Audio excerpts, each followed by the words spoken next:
before we get into the main episode for the day, we've over the last week, I think, teased a couple of things like, oh, we have announcements. The thing we did, the thing that everyone loves is announcing the announcements. and thankfully it was we're finally able to deliver on, I think, most of them. I think we have like a couple of things that are just sort of like you got to wait just like a little bit longer, but we're ready to announce the main thing here is we've been talking about it for a while. We have our website fully live. You can find it at killthecomputer.com. And Jesus Christ, like, I know it's like ours. I'm a little biased. It's our website for this show for people to go on, but I like love it. You might know her, B. She's in our community. If you're in the Discord, you absolutely know her. She's done some research for us in the past. She put together this website for us, killthecomputer.com, and I am like astounded. I like cannot believe that she was able to do this. Like, I don't know how to program, but goddamn, like, she is fucking good. Caleb, do you want to expand on some of the like things you can do on there? There's games. There's 2 video games on there. So you can go on there and play games. There's video games. So I'm going through, I'm looking at my right now, and the aesthetic of it is, of course, an old Linux terminal. That, that was kind of what I told B what I want. I was like, I don't know, it'd be kind of cool if we just had like if it just looked like it. Well, no, it actually functions. Like, you can actually type in the commands like it's a real Linux terminal, which is fun, or you can use it like a normal website, of course. But on there, of course, you can listen to all of our episodes straight from the website. She did this really cool thing where you can clip a portion of the episode. And she's doing some voodoo magic there. I don't know how that happened. You can clip it on there, and then you can like upvote which ones you like the most or whatever, like a Reddit, almost Reddit style system, which is very fun. Obviously it has links and whatever. You can do the mailbag. So for our mailbag episodes behind on Patreon, you can email straight from there. There are 2 games live and 4 total that are going to be coming soon. She's working on 2 more. They're like real full-on like games that you play in your browser. It's very very silly. They have leaderboards. I don't know what we're gonna do with the leaderboards. I think we'll have some sort of prize for monthly, or I don't know how much use they get or whatever. But play the games, get on the leaderboards. We're gonna do some sort of prize for people who are they're really fun. Like the game A in particular, game A, it's like sort of a platform shooter game. And Caleb and I were having just like a little production meeting a couple of days ago, and I was just like sitting there playing that game as we were talking for like half an hour. It's really fucking fun. I had to put a lighter up to my webcam to get June's attention, like in the Godzilla 2000 movie. I was going into psychosis. That's my psychosis that I get into. But no, my score, it's on the leaderboard. I got 9,965. Surely people are going to beat that. There's a score system. Like, how did B do this? I don't understand how she did this for us. It's so awesome. And then the other thing that you can do is you can use that website to take you to our merch store. We have merch now too. We have merch. Yeah. Shop.killthecomputer.com. You can buy shirts and hats and coffee mugs, and we've got shirts with our logos. We've got Jazzwolf stuff. We've got show specific kind of meme merch on there. We got butt thoughts. We got butt thoughts. We've got, I don't know, we don't have stickers up yet. I'll put those up ASAP. But we're going to have like sticker packs, and on them is, people who make fun of my Wendy's order. There's like a Wendy's order sticker pack and shit like that. There's a Legs Are Awful one. The Legs Are That's Awful my favorite. One, yeah. In the style of the Clash album, the iconic Legs Are Awful. Yeah, no, it's wonderful. Yeah. MOYP did, either myself or MOYP did all the ones that are on there now. Unfortunately, guys, this is a print to order situation. There's just not really like a real financially feasible way for us to do like limited runs or pre-sales or something like that, because that would give me like a full-time job of just like shipping stuff. It just wasn't really like a feasible thing for either of us to be doing. So like lead times, functionally that means, a week or more to get stuff. I ordered some samples of some things that I should be getting any day now. If you want to hold off until like I specifically mentioned that it's good, I have no reason not to think that they'll be fine. But like, it's less ideal than like having something that's already made and it gets to you in 3 days. It takes 10 days or something. So yeah, and we tried to price things really aggressively so that they're affordable for you guys. I know that we have some people who would rather pay a little bit more for like sustainable textiles and ethically sourced and stuff like that. So if you're on the merch site and you see anything that's on the eco line or anything with eco in front of it, that's a Stanley and Stella, which is like the highest rated one that we could get on there of like sustainability and ethical labor and stuff like that. So it's all there, or you can just get like the Gildan stuff is the line that we went for most other things. That yeah, it's all there. We hope that you enjoy them and buy them. Let's see, what else do we have? Oh yeah, it's not on there. It'll be on our Patreon, but we have a blog now. The first post should be out. I'll be writing at least once a month. I'm going to commit to one a month, probably every other week. Kind of just about stuff that's adjacent to the show, or like maybe we, like June had said in past episodes, like I'll read a book for something and then it's like, well, we talked about this for 45 minutes, but I read, like a whole goddamn book. So I guess I have more to say about stuff that like we talk about on the show that we didn't get to or something like that. Little things adjacent to it or little snippets or things that I think that you guys will find valuable or funny or insightful. I think, yeah, just think of it. From what I understand of what you're planning is sort of like an extension of certain episode topics that we feel like we could go a little bit deeper on, that Caleb has like a little bit more thoughts on that we didn't get to in the episode. Yeah. Total. By the way, I know it's on Patreon, but that's just because I didn't want to make a Substack for ethical reasons. It's on Patreon, but they're all going to be free. So, if you are listening to this not behind the paywall, you can sign up on a free membership on our Patreon just to get all that stuff. There's going to be a bunch of other things that you'll want to be up on there for too. Gosh, we're not even halfway through our announcements yet. I know, this is a big day. This is Kill the Computer Christmas. It is. I just also think with the website in particular, the show Kill the Computer, we sort of, it's like, I don't want to say the show is a manifesto against like modern technology, but I feel like we wanted to like make a website that feels in the spirit of like what we wish the internet still was or could still be. And I really hope, and I really do think this website gets the spirit of that. Yeah, it's not necessarily nostalgia bait. It's something else. But yeah, of course, it kind of apes the aesthetic of like yesterday, but it's its own thing for sure. Absolutely. On there, it's not on there yet. I have to talk to B about how to get them on there. But people have been asking for a really long time. Where can I listen to the music that you put in for this intro or this outro or this or that? That's going to be uploaded to the website this week too. I just have to talk to B about how to get those files to her. All of those songs are going to be on there. I'm trying to figure out a way to like label them that's in a way that makes sense. Because when I make those, I just call it like, synth April 20s, whatever, they're not correlated to anything, you know what I mean? Yeah, so I have to listen to all of my old files and find out which episodes they were on. I'll try my best to make those easier for you guys to find and access. But on that note, a little bit of personal news. I am releasing my own full-length album that has a lot of a couple of, we'll see what ends up making it. A couple of the little snippets you've heard from outros. I think I've said that before, that I've been working on something. It's called Love from Hell. I don't know when it's going to be released. I'm hoping this summer. I'm about 80% done with tracking. I have a couple things to do, and then I have a really exciting mixing and guy who's going to mix and master it. I hope. I'm not going to announce that because I don't want to sound dumb if it doesn't happen, but it's going to be sick, and I'm going to try to do a 7-inch. But if you're a Patreon member, like, you'll get it for free, even though it has nothing to do with the show, whatever. Like, you guys will get copies of it if you want it. Not the 7-inch, but the music. I'm really excited about that, so I figured I'd throw that in here as well. You know what? We skipped the thing that I'm actually most excited to talk about. What is that? What did we skip? The Sideload series. Oh my God. Okay. Yeah. Dude, so I pitched this to June. Okay. This is like kind of like a white man podcaster, like carbon offset credit. Okay.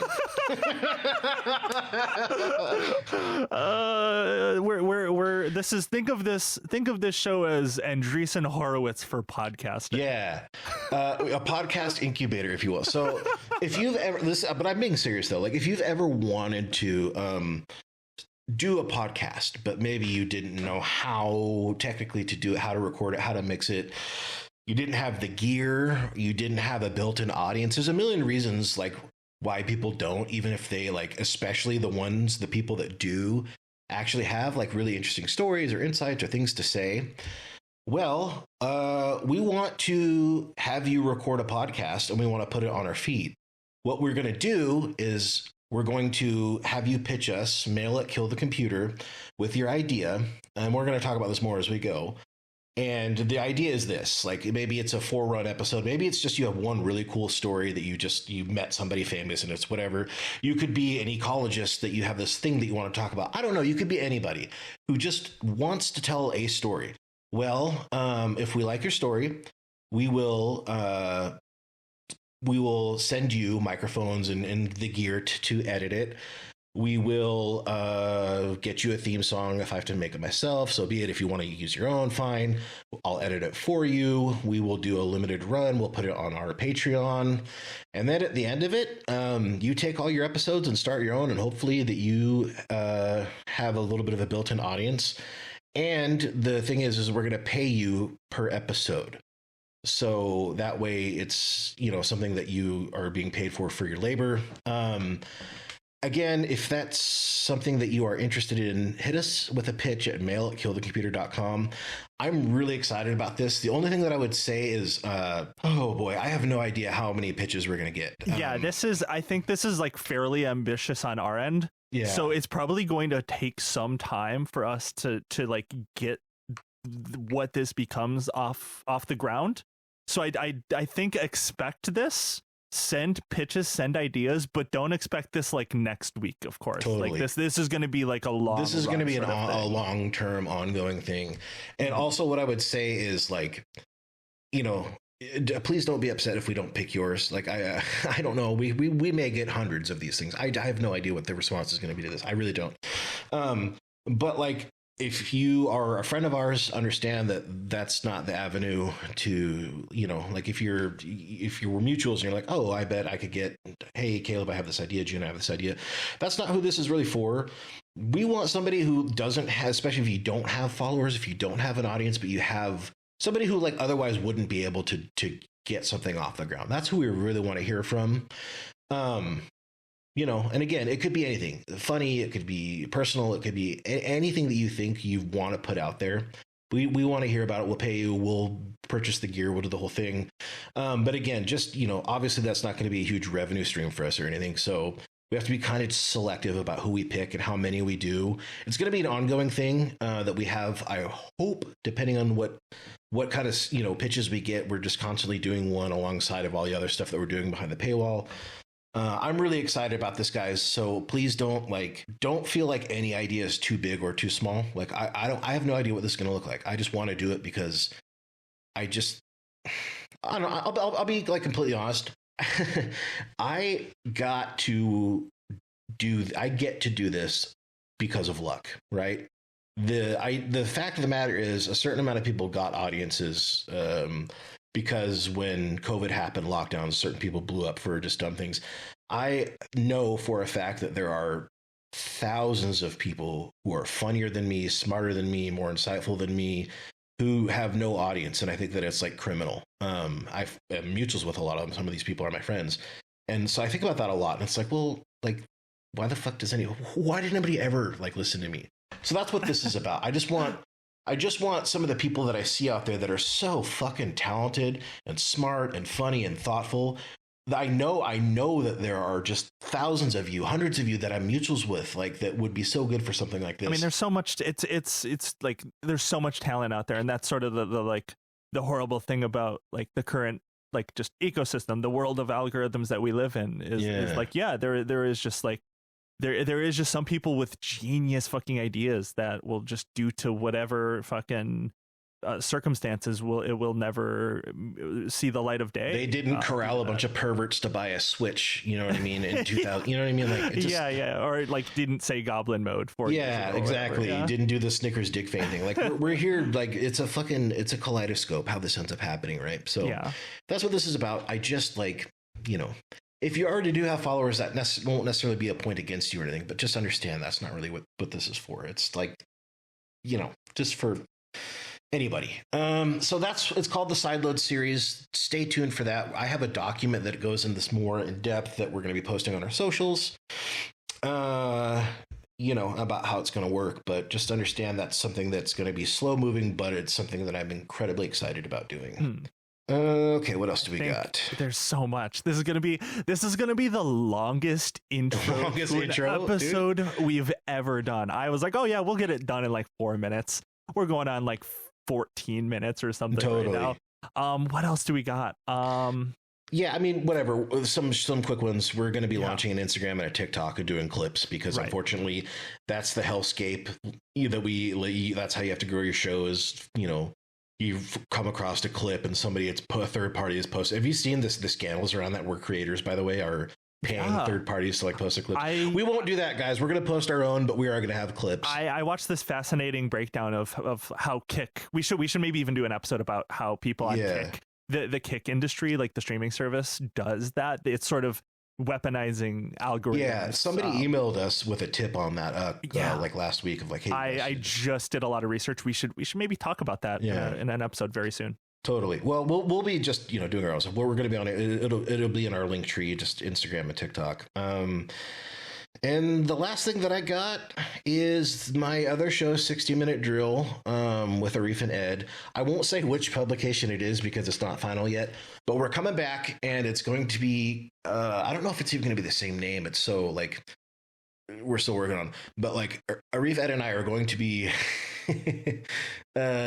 doing our show under like a massive publication, like a huge publication that we're gonna be we're gonna be Amerisplaining the NFL to a European audience, which is like fucking crazy. I cannot wait to see how that goes. It's gonna be such a cool opportunity. I think you're gonna fucking crush it. I'm very fucking nervous because I mean we're talking like an audience of millions, and it's like not like the sort of audience that we have or like just have on socials where it's just like people you know adjacent to our sphere or in our orbit. It's gonna just be like a bunch of like French people being like, who's this guy? Like they see you and they're like, what the fuck is this? Yeah, dude. Like these British people, Ed and his British partners, and we're like, we need the most median, stupid American to talk about football to give them. Just the people. Yeah, just the guy, dude. The most average, dumb American football fan. So no, I can't wait for that to like the details to be like the T's to be crossed and the I's to be dotted. Yeah, because it sounds like that's just like basically what it's down to. It's just like the final little fucking I just don't, you know, I don't have it's like I'm a passenger on that, so I just don't have a whole lot of like I can't say what stage it's in because I'm just kind of in a holding pattern. But it's gonna be fun if and when it happens. Super stoked about that. And yeah, I think that's the end of our announcements. Can we get to the show now?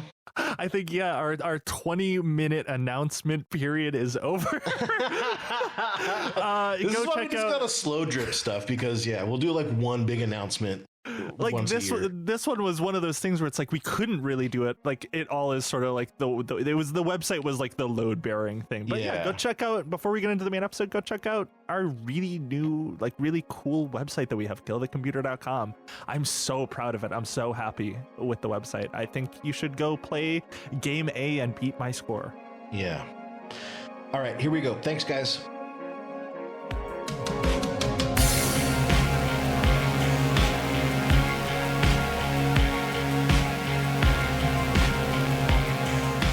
Welcome back to Kill the Computer. My name is Caleb. As every week, I am joined by my co-host, June. How are you doing? I'm doing wonderful. It's been a wonderful day. It's Alex Jones. It's Yeah, he had a rough day. Happy InfoWars Liberation Day to everybody. We have taken control. It's Patriots in control, dude. Yeah, the territory war has been resolved. InfoWars under the control of the Onion. So great day. I do have a gripe that I need you to pass on to your boss, Mr. Tim Onion. Yeah. When in the group chat, when you guys asked me for a selfie, I didn't think that you were going to use it in your video. And what I mean by that is the half man, half pig person that was in that video. I know everyone's always like, people that listen to the show will always be like, Caleb, you always talk about yourself in certain ways. You're always like, you're always like, yeah, when you look like me, this and that. Yeah. And finally we revealed that you are like half man, pig. half pig. It's so like, if you need to know, like if you've been wondering why Caleb says stuff like that, you can finally see. To that lady who posted the thing on Reddit about what I look like, there it is. It's in the InfoWars video that came out today. Yeah, we doxed you. That's like prong one of the new InfoWars, is that we're just going to be doxing several people, starting with Caleb. Yeah. Whenever Tim runs out of content, he's just going to post a grotesque picture of me eating cereal out of a box with my mouth or something like that. Yeah, no, we already have footage of you don't even know about yet, so don't worry about it. That's what Global Tetrahedron has been working on for the last 2 years. We have a guest for you all today on this very special InfoWars Liberation Day. Attorney at Fair and Ball, friend of the show, and noted Alex Jones enjoyer, Morgan Stringer. How are you doing? I'm doing great, and it's wild that it's a complete kind of coincidence that I'm on the show today. Today, yeah. Of all days, but and I can't speak about it. It's, For those at home, Morgan works with Mark Bankston, who we've had on before. Yes, I'm his attack librarian. Yeah. So, we could maybe talk about some things in broad terms, but obviously there's some things we can't really get into. But it is very ironic that today was the day. When we were talking about this before, Morgan, I was like, it's going to happen the day that you come on, right? Like, I knew that was going to happen. I thought it was going to be like Trump dies or something, and it's going to be like, oh no, we got to cancel again. Yeah. But yeah. So having you on has been like, what, like I said 6 months. It hasn't been that long, a couple months in the making. Originally, Morgan, you kind of came on my radar anyway when you talked about, when we had Marcos on a while back, we talked about the finger in the chili story that was in California or whatever, and you commented on that, and I was like, oh, I know who Morgan is. Okay. And so I thought maybe we could have you on for that, and then just kind of evolved into, why don't we just do like some fun law stories or whatever. But now you're here for this very special Global Tetrahedron Day instead.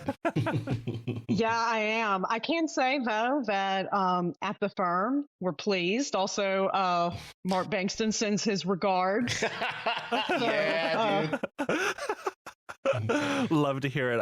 It's lots of laughter today. I don't know how much you can acknowledge, but watching some of Alex Jones's public meltdown, just like his stream today, was quite silly. Him playing some of the video, showing certain. You guys want to summarize that? Because I watched just parts of it, but I was so busy today I didn't get a chance to. So what happened?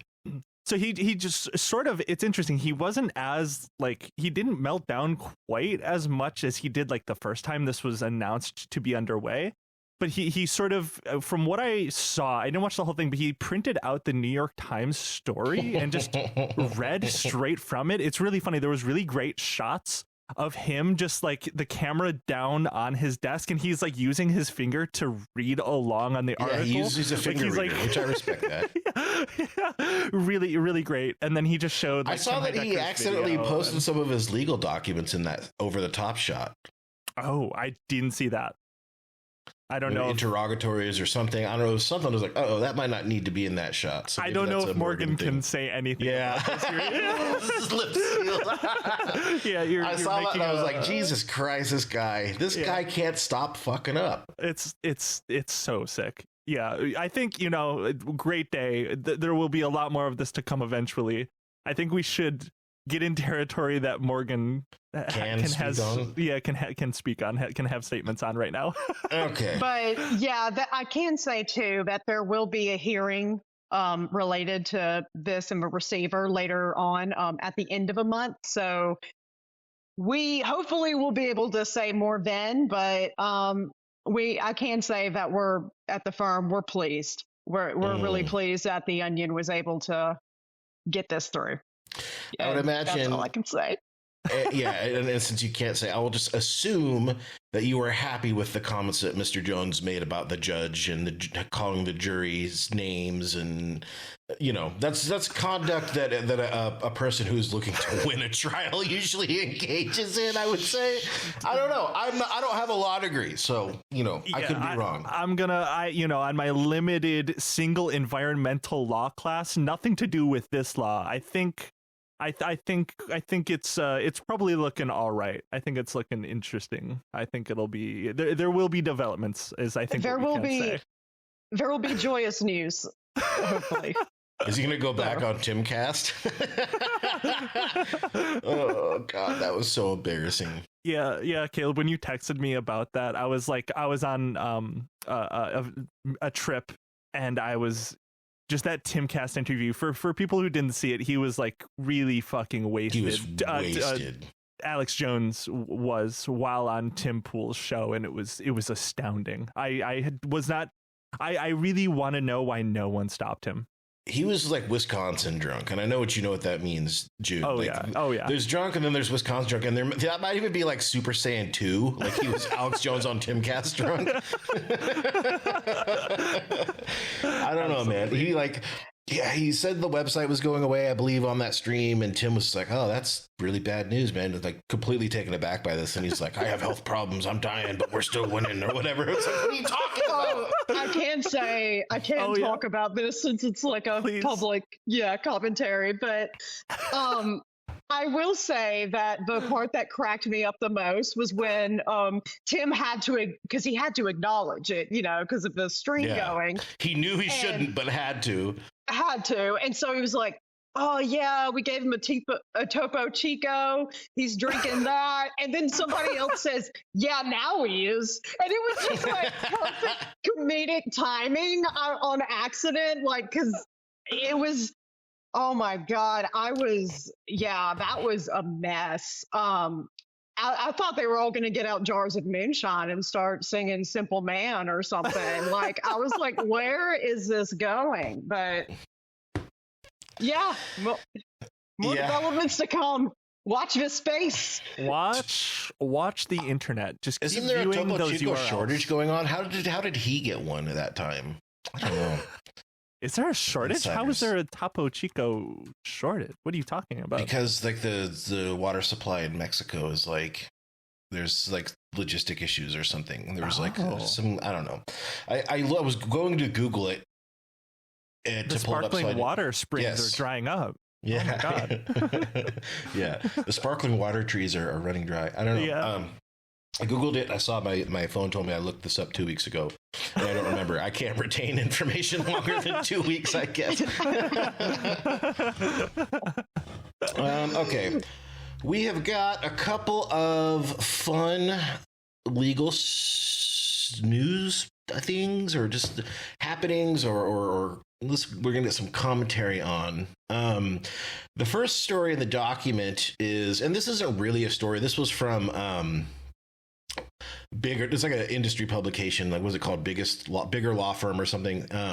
It's like a industry firm that is just explaining to lawyers that you don't actually have, like, there's no attorney-client privilege between you and ChatGPT. And I thought that was very funny because I think that, like, it's one of those things where most people would assume that, right? But we did learn recently from friend of the show Smash JT that stuff can come up in unfortunate ways through discovery. So I thought, Morgan, as an attorney, you might want to give us some do's and don'ts of ChatGPT and your legal woes. Yes, I will go ahead and premise that these are guidelines. I'm, not giving not anybody your lawyer. I'm not your lawyer. We don't know each other like that. Like, don't get in my mentions. Yeah. So yeah, no, I thought this was, should have been kind of apparent, especially because this guy was, it was a criminal matter too. And, as any attorney will tell you, hey, if there's pending litigation, if there's, a criminal matter going on, you should shut the fuck up. Like, it's shut the fuck up Friday every day for you. So it was interesting because this one was attorney-client communication. And so, yeah, this guy was just, I don't know, chatting it up with Claude, even though what's weird too is he has an attorney. So he's explaining to Claude the legal advice that he's gotten, and that becomes discovery? That's insane. Well, what they did was when they executed a warrant, they found these files on his computer. And it was for some securities. It was basically like, white collar type stuff. But yeah, he was asking it basically legal advice and how to limit his liability and just crazy stuff. And then Claude, how do I do crimes?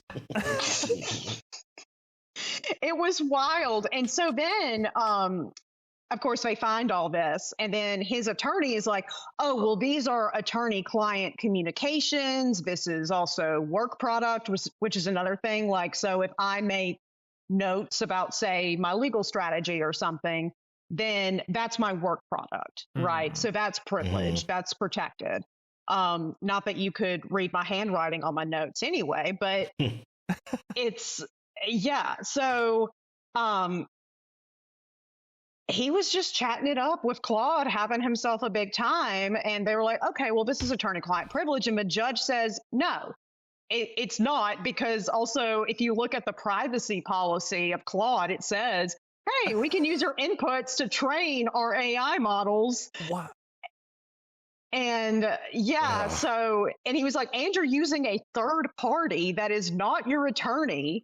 And so you waive that privilege because to make it, so a lot of people have, and I don't even know if it's true for a lot of people, but I know that there's this misconception, and friends will even joke and stuff. They'll be like, oh, well, I got attorney-client privilege with you or whatever. And that's not how it works. Do people, like, I've said that as a joke. I'm sure everyone has probably said that as a joke, at least how tired listening. are you of that joke? Do people actually mean that though sometimes? Like when people are talking, do they actually mean it? Because I'm reminded now of that one interview.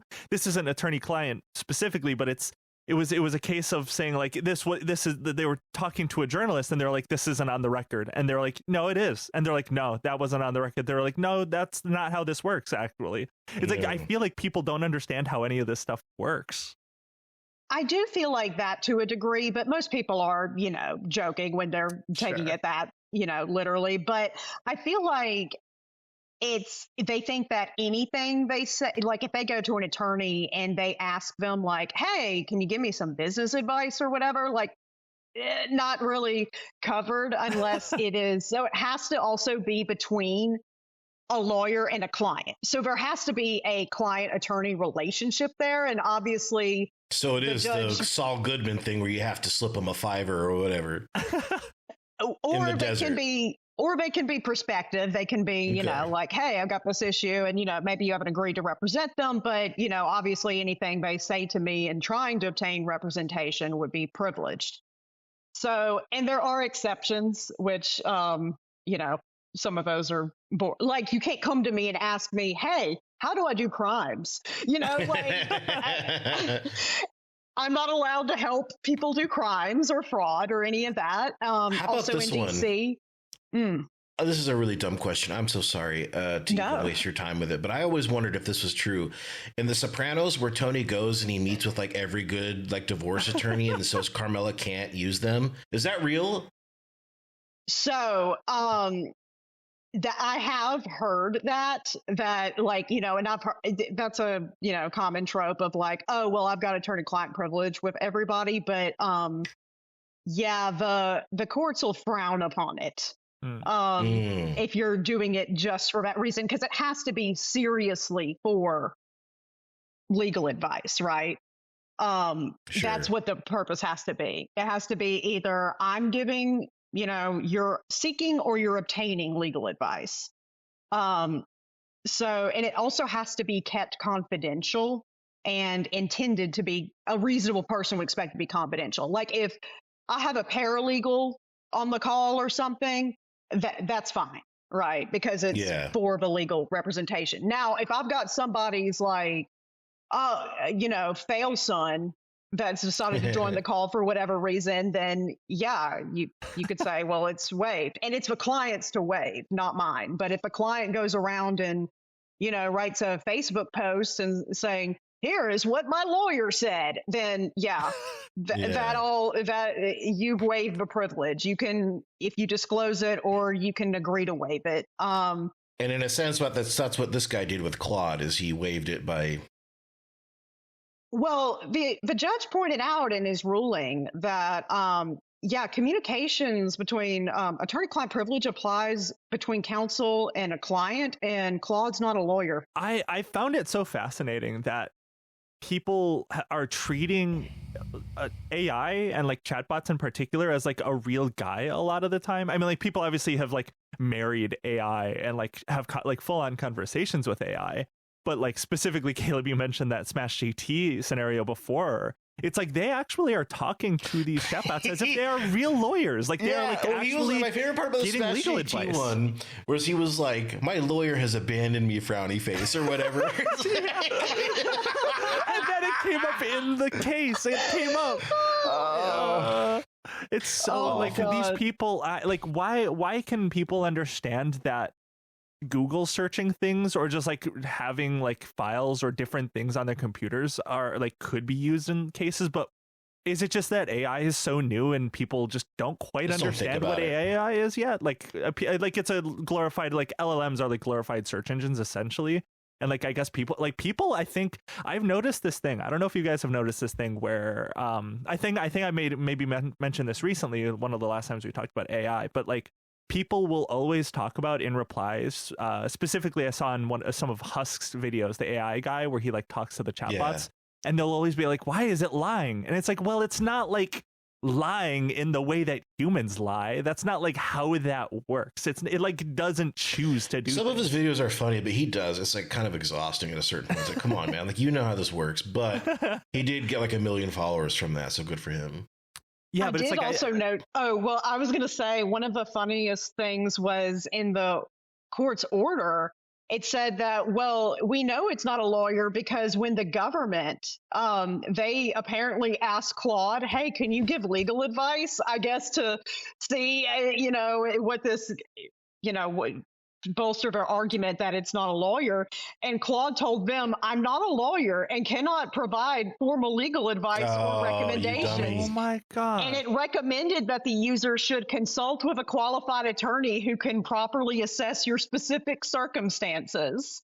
Brutal. Oh my God. So Morgan, that was in the judge's order.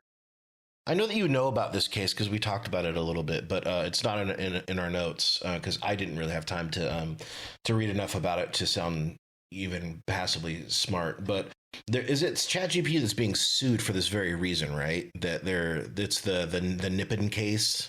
Yeah, the Nippon case. I honestly don't. I think we talked about it with Charles too. Yeah, I don't think that's really going to go anywhere because also ChatGPT is not a party, so it's kind of a weird thing to say. And also ChatGPT, I think, say in an alternative universe where I'm an evil lawyer, my defense would be, well, we're not a party to this case. And also she, did these filings on her own, essentially. So wait, can you explain what this case is? What was this? So there was a woman who, I believe it was an insurance dispute, but she kept fighting. So she had settled the case, right? The case is settled, it's closed. And then she gets on ChatGPT and it starts telling her, basically she believes she shouldn't have taken the settlement, that she should, file a bunch of crazy motions. And so she files a bunch of different motions, just all insane based on what ChatGPT tells her. And ChatGPT even, I think it convinced her that like her own attorney was wrong. Oh man. Oh my God. Yeah, it's rough. And, you know, I think people are using these AIs a lot of times because I do know it, you know, with hourly rates of lawyers and stuff, it can be tough because it's like, God, every time I call this guy, you know, I have to pay him $200 fucking dollars. But, Sure. you know, I have to eat what I kill. So, contingency. So we get paid when we win. And like a lot of Right. these cases are like acts of desperation also, like you said, like they're like, I just Yeah. need something, like I need a win. Like that's what they're going to this for. They're trying to get like some angle. They're like, surely my lawyer can't be wrong, or surely they're missing something. And everyone always wants to like be the hero or something. Yeah. Yeah, I think it's a lot of that. Or like, this guy's just a dummy who's, you know, doesn't know anything or whatever. And believe me, there's a bunch of dumb attorneys, but like, unless it's, I don't know, Rudy Giuliani or somebody, like, you know, you're good. You're golden. But Yeah. but this whole doubt thing, and I think it also comes to, I get messages every once in a while from people who bullied me in middle school that are like, my cousin's baby mama's stepfather lost custody. Can you take his case but do it for free? Oh my God. Like, no, probably not. Not really. No, not Yeah. quite. That does actually, though, serve as a pretty good segue into the second thing that I wanted to this one will actually read from, because it's more of an article than just a prompt or whatever. But this is from Futurism, friend of the show who we've had on, Maggie Harrison Dupree, who the article is titled Absurd AI-powered lawsuits are causing chaos in courts. And I am going to read some portions of it. It's actually fairly long and it's very good, and you should read it. It's on futurism.com, and it's in the notes too, if anybody wants it there. But I wanted to read a couple just portions of it because it talks about three things that I think are really interesting, which is obviously this is happening. These people are clogging up the courts with just insane documents. But it's happening because of what you guys were just talking about, how legal representation is really tough to get. But it's also ironically kind of driving up the cost because the courts are getting clogged at such an alarming rate at this point because of this phenomenon. So anyway, I will be jumping around the article.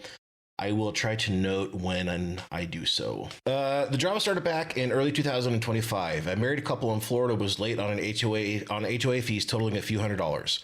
Rather than dispute the fees directly, they took the unusual step of filing a lawsuit against the association, arguing that a state rendered the collection of the fees illegal.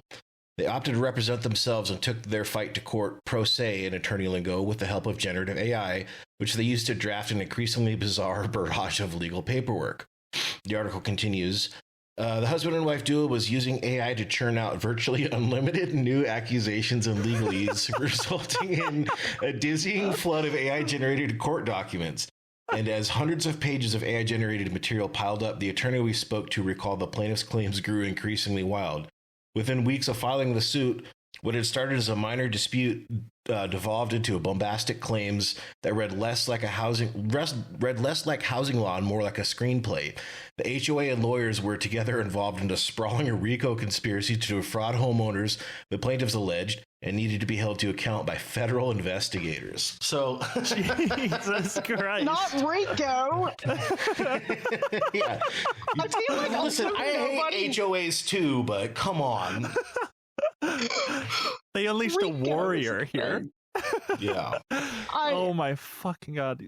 Rico is also, I feel like nobody knows what they're talking about when they talk about Rico too. Like Rico's very complex. Yeah. I love how they're like, oh, this is a conspiracy. Like, what are they doing? Like that's for like trafficking and murders and mob stuff. Yeah. What, they got like the Sopranos running the HOA? Yeah, like what Jennifer Melfi says, I thought Rico was his cousin.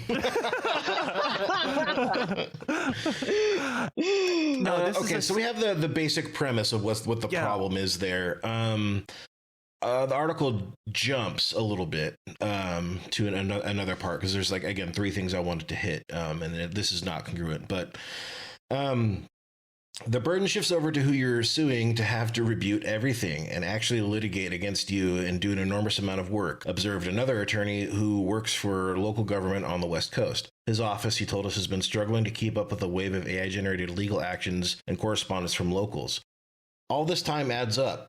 One lawyer relayed that a dispute that historically would have cost a client about $2,000 wound up costing over $20,000 as the opposing party filed AI-generated motion after AI-generated motion. Another said similar cases pushed what should have been about $5,000 in client fees to over $70,000. Jesus. There's no easy way to get a vexatious litigant out of a case, said one lawyer. Before a person would need to spend money on an attorney or find an attorney that is willing to work on an arrangement that does not require money up front, which is hard to find, this is no longer the case. So the lesson here is, if you have an enemy and you want to bleed them to death, $20 a month on ChatGPT is money well spent. If any, like we've been threatened with legal action on this podcast before, and any of my enemies that are listening, just understand that'll be my like little brother defense, where you get on your back and kick so you can't get hit. That's the legal version of this, and I will be filing thousands of pages. You know, we are anti-AI use on this podcast, except in this specific scenario. Yeah. We will unleash our hordes of Claude and OpenAI. We have like wings of AI lawyers at the ready, just in case. Oh my gosh. No, this is so this happens with, I notice, I think this is mainly focusing on defense attorneys, and I'm in that specific eat what you kill niche. But yeah, it does. I can see where this would cause havoc for plaintiffs too, because we do have to respond to defense motions and such. And if, we're off, Mark and I have a cottage industry of suing freakazoids.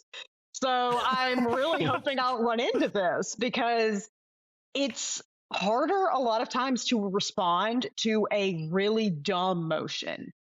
Because, you'll look up case law and things like that. You can't be like, Your Honor, come on.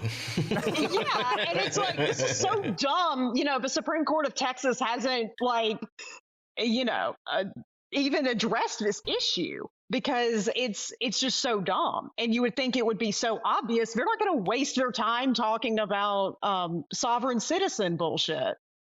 And from what I know too, like part of why stuff in courts get caught up so often too is just like the overextending of like having to like meet again, or like just continuous, like we saw. I don't know how much you can say specifically on this, but like with Alex Jones and the global tetrahedron thing, it was just like the way that the way you can extend and extend and extend just by like doing trivial like things here, back and forth. And it's like, this is sort of like an unlimited generator of that. Surely this will be like taken care of or like accounted for. Like there has to be some sort of movement against the use of like AI in law. Like there has been. We did an episode fairly recently where we did talk about that with Hey guys, it's Caleb. This has been a preview of a premium episode. You can listen to the rest over on patreon.com/killthecomputer. I think there's still about 45 minutes left. We finish Maggie's article, and we then get into a bit of discussion about some of the social media trials against Meta and Google, what that means for age verification and Section 230 and stuff like that too. If that's interesting to you, check it out at Patreon. In the meantime, please do check out our website at killthecomputer.com, shop.killthecomputer.com for merch. And again, with the Sideload series stuff, guys, we'll have more information on that coming soon, but we would love to hear your pitches at mail@killthecomputer.com. Thank you so much for everything. We'll see you next time.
computer.